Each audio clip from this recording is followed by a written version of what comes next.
Hello, good people. Good evening, good morning, good afternoon, from wherever you are. My hairs are here. We are now launching another series that I'm happily calling Unwrapping, Bootstrapping Up Entrepreneurship. Now, this particular series actually is important to me because I think a while back I did an episode with my friend Edwin where we launched Ridiculously Legal law series, and we in that particular episode we actually mentioned that we would be talking about entrepreneurship at some point, you know. So, um, well, I had not scheduled it in the sense that maybe I didn't say it was gonna be this date or that date, but today being the 13th of April, I believe, or rather 14th, depending on where you are, the area of time. Um, it's a perfect timing, for us to actually have this conversation. Now, what really triggered this been like a series I don't want to do. It's been always in the making, and it's been planned. It's something that has been, at the back of my mind. But I think a couple of days ago, I happened to be hanging out with my lovely daughter, Jane. She's just like a 2-year-old baby, like innocent as it can get, and she really taught me a valuable lesson that was relatable, rather relevant to this particular series. And I said, okay, what there's no better way to launch the same than after getting the inspiration from her. Now, I think I've always, if you've, if you know me, you know that maybe, and we've had interactions as with regards to entrepreneurship. You know that I've mentioned maybe to you before that entrepreneurship in itself, for me, I think it's an interesting journey, extremely lonely in that sense, but at the same time rewarding. However, I've always said that actually I think that for you to be an entrepreneur, for you to succeed at entrepreneurship, in many ways than one, you need to have a mindset of a baby, of a kid, of a toddler. Mm. I think I did an episode many months ago. I don't know whether it was to do with, I think it must have been called Be Water. Water, like resistance um, is like a rock, and accept is like, water, something like that. And I used an example of a baby in that sense. Uh, and I think I said when the baby crosses the road, for instance, cars will stop, but the baby won't know what's across the road. Now, my daughter actually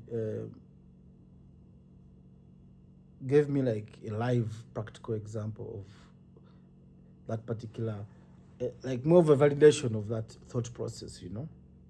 Now, what happened was she happened to have a fever, right? So her temperatures were quite high, and she had also a flu. So I ended up having to take her to hospital. Um, to rule out anything serious, because babies, the communication is mostly crying, and a couple of things happened when we had, because it was just me with her, you know. Actually, shout out to the parents, the mothers out there who go through this every day. It's not easy. I mean, like, you're with this baby, you can't leave the baby. So if you want to use a lavatory, you really really have to to think twice about it, because where do you leave the baby anyway? However, that's not the point. That's besides the point. Um, I must also say that I'm doing this particular recording a bit late in the night. I've been working late, and I could be sleepy, so bear with me. But if I don't do it tonight, I may not have enough time tomorrow, because it's a quite busy day for me, and I just didn't want to postpone it anyway. Now, back to Jane. So we happened to be at the hospital. So we had done, the initial process of registration, and once they captured her in the system, naturally we were to wait for the triage process, where they take the weight, the height, the temperatures, and any required information that actually could be posted to the doctor for diagnosis and prescription thereafter. So once we were done with the registration, we happened to be between those two doors, one for the triage, which is now the nurse, and the other door was for the doctor. So we were supposed to wait to be called, right? Now Jen, in her innocent way, she just saw an open door, she just walked in. So it happens that actually she walked into the triage where we were supposed to be called.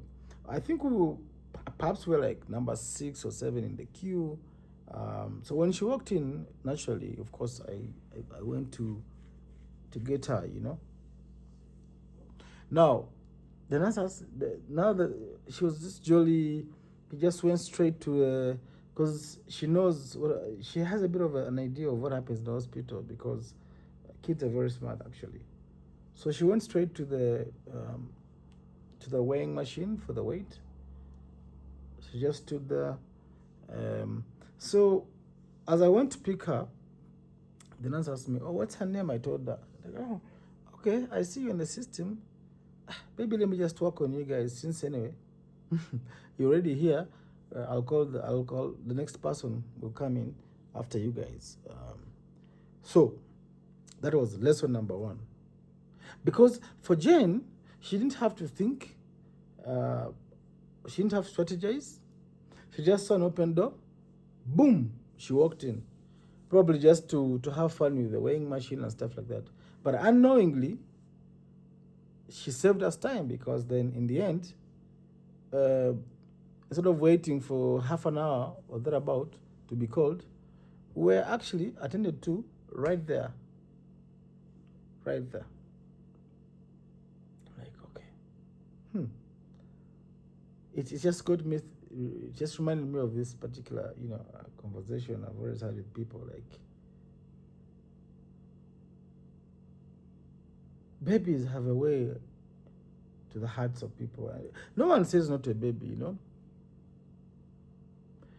Now, that was the first. I'll give you my, relation on to the in terms of relevance to this particular discussion. Something else also happened. So after the triage, we waited for a couple of minutes. I think it was 20 to 1 hour or thereabout. Then we were called into the doctor's room. He did his thing. He diagnosed her. He checked the records from the nurse and all this. So he recommended that we do some lab tests to rule out, malaria or any form of trigger to her otherwise high body temperatures. Please bear with me. I'm stirred. So now doctor did his thing. Then we were referred to the lab. Now, the lab was a few meters away, so it had its own waiting area, as most would be. Again, the process is you sit, you wait, you're called, you go. There was a line as well. Now, again, I think we got there and sat for like 3-4 minutes. Whoever was in there stepped out. Now, when they did step out,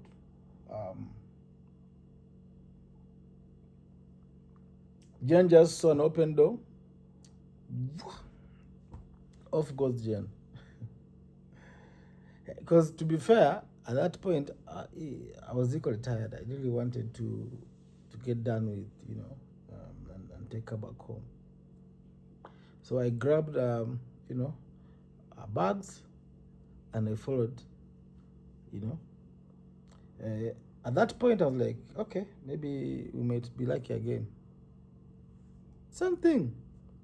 The lab attendant, said, oh, okay, what's her name? I told her. Okay. She's like, you know what? Just sit there, wait for me, because I think she was taking some samples or something like that. Maybe to another library or to the doctor, I don't know. Or results, I don't know. So I waited. Stepped out, came back, checked in the system, she took her blood samples, and I thought, okay, give it 40 minutes, the results will be ready. Of course, at that point, there was no, because Dr. Doe told me her fever had sort of like stabilized, so there was no point, because now I had the boys playing football, so I had to go pick the boys, because also they were done, and the coaches were calling me. So I decided to just drop the kids home. I'll come back for the results, later on. And that's how we actually saved about 4 hours or thereabout. Because Jen, in her innocent but aggressive way, just said to say an open door, she just knocked it. So the lesson for me there was that children, or babies for that matter, they are literally serious go-getters, They want X, they'll go for X. They won't think of repercussions or what. The rejection, you just grab them. So there's no such thing as rejection. There's no such thing as a no. Them, they just go. They say an open door, boom. You want to stop them. So I'm like, okay. If only entrepreneurs, right, had a mindset of baby, the determination of a baby, to go and attack in that business, those goals, without necessarily having to worry so much about the implications of their actions.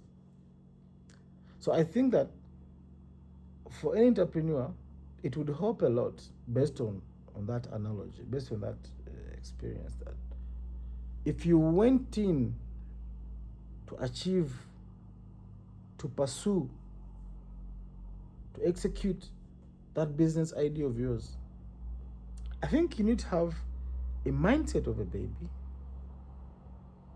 and leverage, of course, now your experience, your knowledge, your networks, right, to allow you or to enable you to achieve your goals. Because I think if you're able to balance that, on one hand, you're so determined, you just go in, you don't hear no, you don't think about repercussions. Of course, because now you are mature, you have a better understanding of things, you will definitely be able to have balance, some level of strategy, but not without you going so much onto, leaning so much onto the side of strategy, the side of the possible negative outcomes, the side of rejection, the side of impossibility where there's a possibility, the side of pessimism where there's optimism, the side of negativity where you should be seeing positivity, the side of defeatist where there should be success, the side of no where it's a maybe or a yes, the side of I can't where you actually can, the side of they may not give it to me where in fact they will give it to you, the side of how will they, take this whole thing where in fact they don't really care, the side of what will happen if I actually got turned back where really no one cares, the side of what if where you shouldn't be asking yourself that what if. I think that if you did that, if you had the determination, the mindset of a baby in going after your goals, being that go-getter, determined, ready to go in, but having a slight knowledge that something could go wrong, but not allowing that possibility of something going wrong to get in your way of achieving, of pursuing, of persisting, of going for it, of knocking the door down, of hearing a yes where there's a no, I think you have a very good shot at succeeding in any endeavor that you undertake. I am 100% convinced that that could be the case. Because even when we could have been told to wait outside, and of which now me, the adult in the mix, I was willing to, do that. Jane didn't really care, but because she was the principal player in this whole conversation, she was the key element. She was the patient. The doctors just said, "Come in. It's okay. It's fine." They were more than happy to play with her, attend to her. So obviously, had I been the patient, that's different, because now the presumption is that you should have known, you ought to know, and all that, what I call dismissive nonsense. That probably would not have happened, right?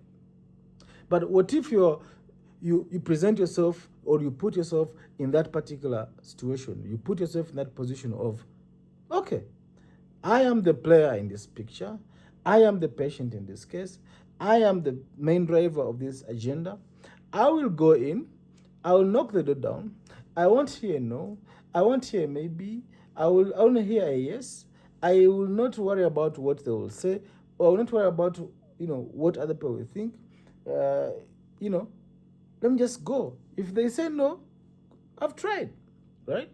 I will not allow myself to just not do it because I'm convinced that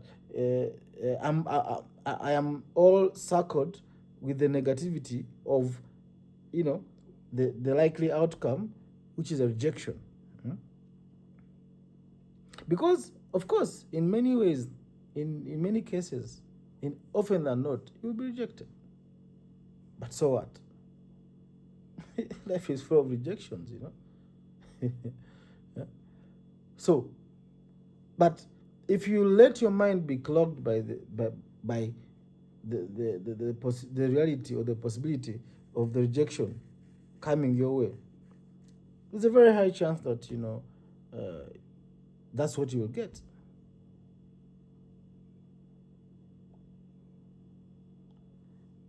Now, there's always a choice to make here, I think. And I'm not saying that it's as simple as I'm making it sound, but it's equally possible. Don't you think? That in fact, if you actually pursue that agenda as though you were a baby, like a madman, you don't think so much about the impossibilities, the what ifs, even though you are alive to them, because You have to be alive to them because that's very important. I am very much sure that that particular determination, that particular resilience, that particular energy will knock and open so many doors. And you'll be surprised, actually. You will be surprised that, in fact, what you thought would be a no is just but a yes or a maybe. What you thought would be rejection is just but, okay, let's hear you. And everyone is, because it's tough. The world of business is tough. No one is going to hand an opportunity to you on a silver plate. No. But a baby expects to be given, right? So you should expect to be given, but you need to make the effort without the biasness of the rejection. Even when you are alert or alive to the fact that that may not be the case, you will be rejected. Just don't let that be the barrier. Because until you cross that bridge and get to the other side of the ocean, you will never know. And equally so, you will save so much time if you get rejected very fast. That is like, I think I said something about, there's an episode I did months ago where I said, which I called fail fast. Because if you get in there, you're rejected, then you go back to the drawing board. You figure out, you try other things. I mean, without losing so much time, which equates to money. Because you learn your lesson very quickly, very cheaply, very timely, and then you do the next thing. And I think that it's right there is where, a bridge is set to differentiate those who succeed from those who actually don't succeed. Because, I mean, let's face it, we all have racing thoughts most of the time. And our thoughts are just but thoughts. How you use them is what redefines or what determines who you become in this particular journey called life, in particular entrepreneurship journey. If you choose to hear a no instead of a maybe, so you say shauri yako. Because that's what you'll get. But even when there's no harm in listening to yourself, paying that attention, equally,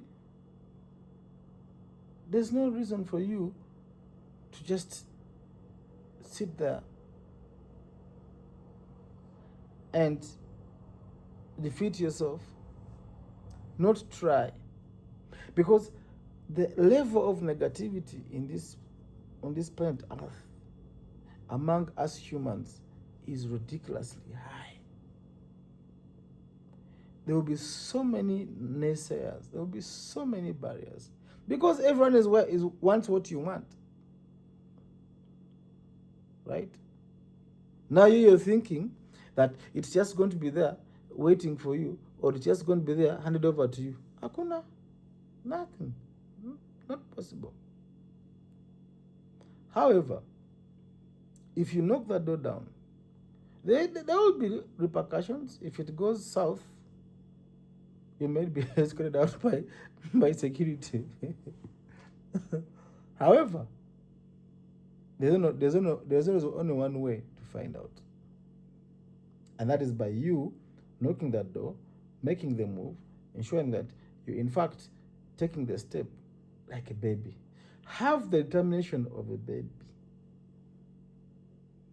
But take advantage of your knowledge of the possibility of something not working. So now, what that will help you with as an adult is to manage your expectations, so that you're able to regulate the level of disappointment.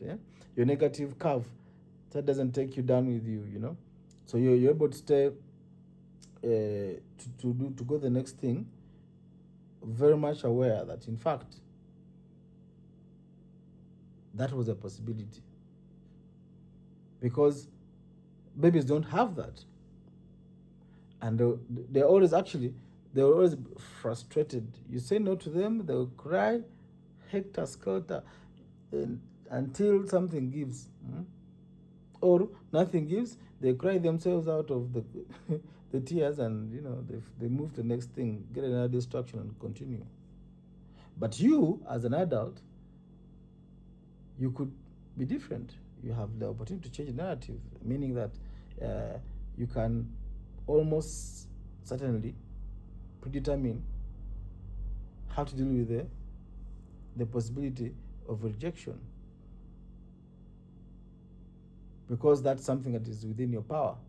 Okay, so the only difference will be that you are aware of the possibility of the negativity that is likely to face you, but you don't let that be your consideration for not actually taking the step, for not actually taking the risk, for not actually knocking the door down, for not actually asking the right questions, for not actually making the move. Make the move, take the action. Why not? Because in the moment, if you pay too much attention to the possibility of this not happening, that not happening, oh my God, what if this, what if they reject me, what if I get embarrassed? My friend, people will be moving past you, until you say, watu watasonga, utakuwa tu hapo nyuma. People will go past you, you will remain behind. Wakanda say, baja kule kao, they will leave you. The Banyakule say, naweza kusiga nyuma, they leave you behind.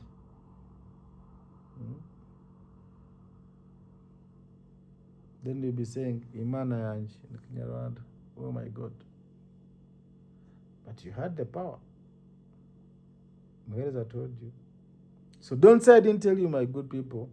I hope that something connects with this story of the lesson I learned from my daughter, and maybe you have seen it, in your eyes. Maybe you just didn't pay attention. Maybe you have not.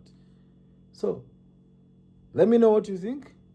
Share if you find it interesting. Perhaps someone out there will find it equal of use, and that for me makes me happy. It brings joy to my heart if we're able to touch, inspire other humans, because there's no harm. That's why I love being on this community, because it's for me it's a happy place. It's a place I come to just to share my my perspective on life based on experiences that come to me every other day. So I hope that you're winning where you are. Knock that door. Win, get that win. Don't focus on the no. If it comes, be ready, but keep winning. And I guess that I'll catch you in the next one. Mungu awabariki. God bless you. Mungu awabariki Africa. God bless Africa. Kwaheri. Bye bye. Mwereza out. Catch you in the next one. Ciao. Keep strong. Keep winning. Be blessed.